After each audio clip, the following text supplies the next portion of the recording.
Hello student welcome back to my channel. आजकेर आलोचना basically आमरा करब CC-4 निये। CC-4 सिलेबासटा जस्ट ओभारअल एक हाइलाइट करब कोन कोन एरियागुलोके फोकास करा दरकार और एकसंगे 2021 এবং 2022 कोश्चेन पेपर आलोचना करब। तोमरा जारा प्रथमबारेर जोन्नो एसेছো तारा अवश्यई चैनलटिके सबस्क्राइब करे दाओ, सबस्क्राइब करे अल नोटिफिकेशन करे राखो जाते नतून भिडियो पाबलिश हওয়ার संगे संगे तोमरा तार नोटिफिकेशन पेয়ে যাও। কারণ এই চ্যানেল থেকে যারা সমাজতত্ত্ব অনার্স নিয়ে পড়াশোনা করছো সেই সমাজতত্ত্ব অনার্স সম্পর্কিত বিভিন্ন video, suggestion, study mat, class সমস্ত হেল্প যে কোনো ধরনের তোমার সাবজেক্ট রিলেটেড হেল্প অবশ্যই তোমরা এই চ্যানেল থেকে পাবে। চলো শুরু করছি আজকের ভিডিও। সোশ্যোলজি অফ ইন্ডিয়া 2 এর টোটাল ওভারঅল হাইলাইট করব আমরা সিলেবাসটাকে, তারপর আমরা 2021 এবং 2022 এর কোশ্চেন পেপার আলোচনা করব। দেখো তোমাদের প্রথমত এটাকে তোমরা কিভাবে সামারাইজ করবে, দেখো মনে রাখবে তোমাদের তিনটি চ্যাপ্টার আছে, ideas of India, resistance, mobilisation and changes আর challenges to civilisation, state and society. Ideas of ইন্ডিয়াতে দুজনের আইডিয়া আছে এখানে, একজন হচ্ছে গান্ধীজি আর একজন হচ্ছেন আম্বেদকর। এই দুজন কিভাবে সমাজকে দেখেছেন এই পার্টটা কিন্তু অবশ্যই দেখতে হবে, অর্থাৎ এই দুজনের দৃষ্টিভঙ্গি, গান্ধীজি এবং আম্বেদকরের দৃষ্টিভঙ্গি। দেখো গান্ধীজি মূলত কাজ করেছেন হরিজনদেরকে নিয়ে আর আম্বেদকর কাজ করেছেন দলিত এবং হিন্দু সোসাইটিকে নিয়ে। ওকে, তাহলে পার্টিকুলারলি দুজনের আলোচনার পরিপ্রেক্ষিত বা দুজনের আলোচনার বিষয়বস্তু সম্পূর্ণ আলাদা। তো এখানে দুজনের চিন্তা ভাবনার কিছু পার্থক্যও কিন্তু দেখা যায়। ওকে, সেই চিন্তা ভাবনার পার্থক্যটাও কিন্তু বেশি ফোকাস করা আমাদের দরকার। এরপর আসছি ইন্ডোলজিক্যাল অ্যান্ড এথনোগ্রাফিক অ্যাপ্রোচ। ইন্ডোলজি এবং এথনোগ্রাফিক অ্যাপ্রোচ, ইন্ডোলজি একটা দৃষ্টিভঙ্গি, এথনোগ্রাফির একটা দৃষ্টিভঙ্গি। যে দৃষ্টিভঙ্গি কি, যে দৃষ্টিভঙ্গি দিয়ে আমাদের সমাজ অধ্যয়ন করা হয়, এটাকে যদি আমরা ভারতীয় সমাজ বলি, যে ভারতীয় সমাজ অধ্যয়নের একটা দৃষ্টিভঙ্গি হলো ইন্ডোলজি, এথনোগ্রাফি। তাহলে এথনোগ্রাফি, ইন্ডোলজি দুটো দৃষ্টিভঙ্গি, যে দুটো দৃষ্টিভঙ্গি দিয়ে আমরা সমাজ অধ্যয়ন করে থাকি, আমরা সোসাইটিকে স্টাডি করে থাকি। তাহলে এই দুটো পার্টও কিন্তু ইম্পর্টেন্ট। 2 নম্বর চ্যাপ্টারে আসবে। 2 নম্বর চ্যাপ্টারে তোমরা কোনগুলোকে বেশি ফোকাস দেবে? 2 নম্বর চ্যাপ্টারে আমি প্রথমেই চলে যাচ্ছি উইমেন্স মুভমেন্ট, নারী আন্দোলন। নারী আন্দোলনকে বেশি ফোকাস করতে হবে, নারী আন্দোলন কিন্তু গুরুত্বপূর্ণ। নারী আন্দোলন, কৃষক আন্দোলন, ওকে, এই দুটো এবং মোবিলিটি ও চেঞ্জেস, এই তিনটে পার্ট মেইনলি ফোকাস করা উচিত এই চ্যাপ্টার থেকে।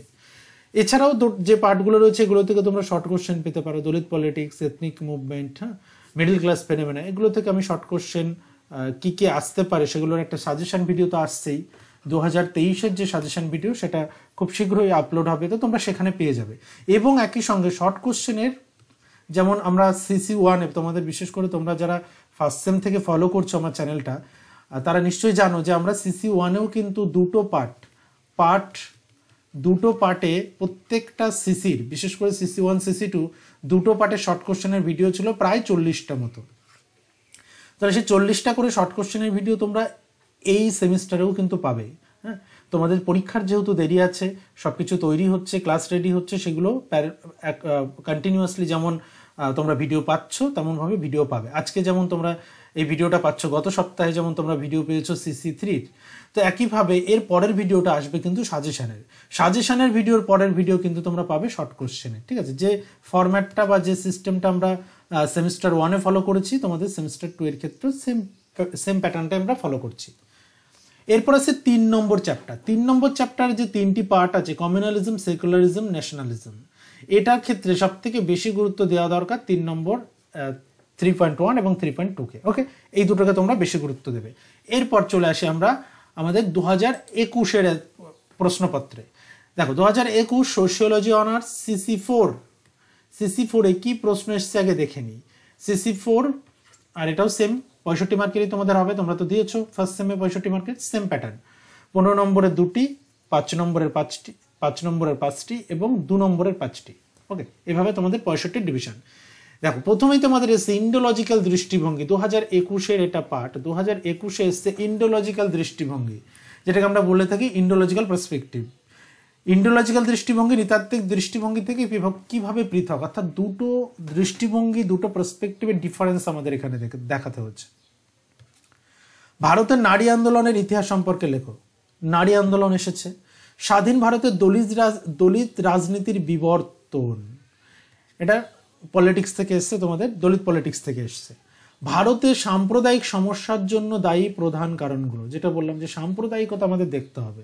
দেখো সাম্প্রদায়িকতা লাস্ট চ্যাপ্টার আর প্রথম চ্যাপ্টার, এই দুটো চ্যাপ্টার কিন্তু অবশ্যই আমাদের রাখতে হবে। তারপর আসছে আমাদের অস্পৃশ্যতা কি।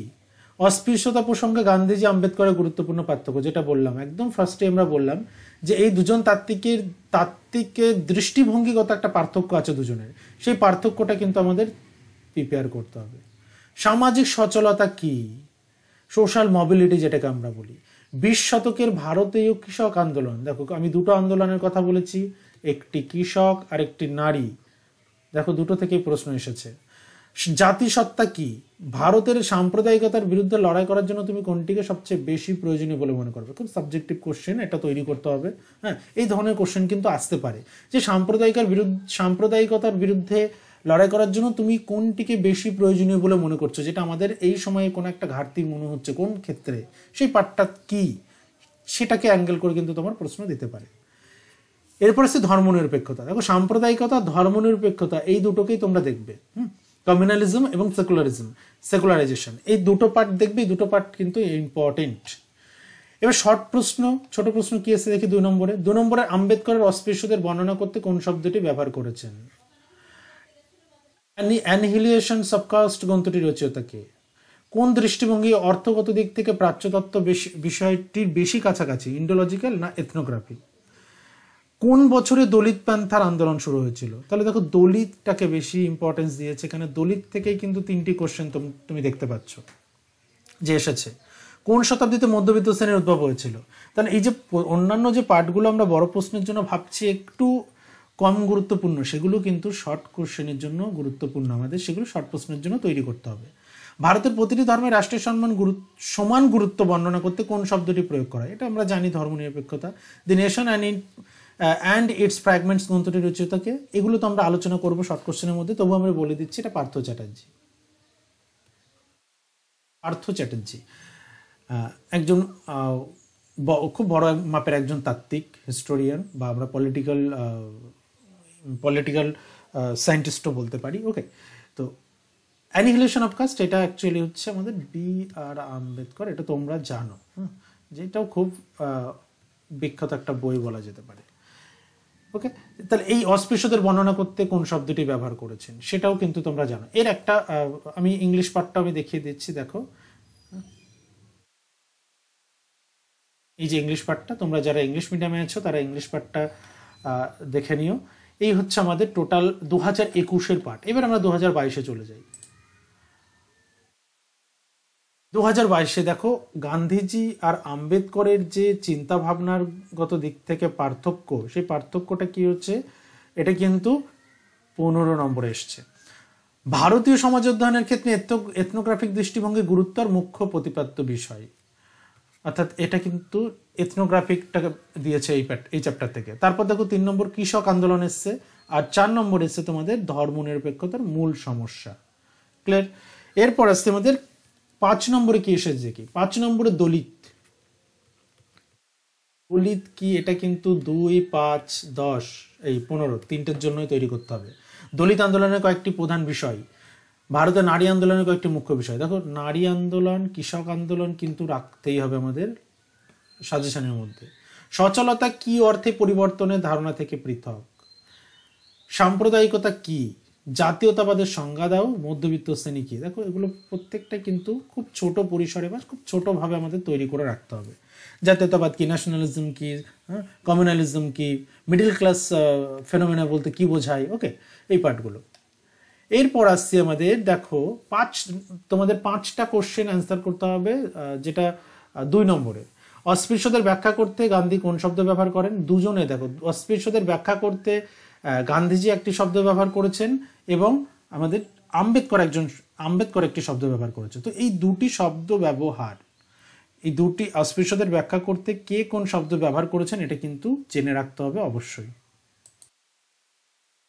ওকে, এরপর এগুলো আমরা দলিত যখন পড়বো তখন আমরা অবশ্যই বলে দেবো, আর আমাদের শর্ট কোশ্চেনের যে ক্লাস সেগুলোতে থাকবে, আমি সে কারণে আলাদা করে বলছি না এখানে, এটা আমি শর্ট কোশ্চেনের ভিডিওতে প্রত্যেকটাই বলে দেবো। ইন্ডোলজিক্যাল দৃষ্টিভঙ্গির যে কোনো দুজন প্রধান প্রবক্তার নাম। কাস্ট ইন মডার্ন ইন্ডিয়া গ্রন্থটির লেখককে, খুব গুরুত্বপূর্ণ একটা গ্রন্থ।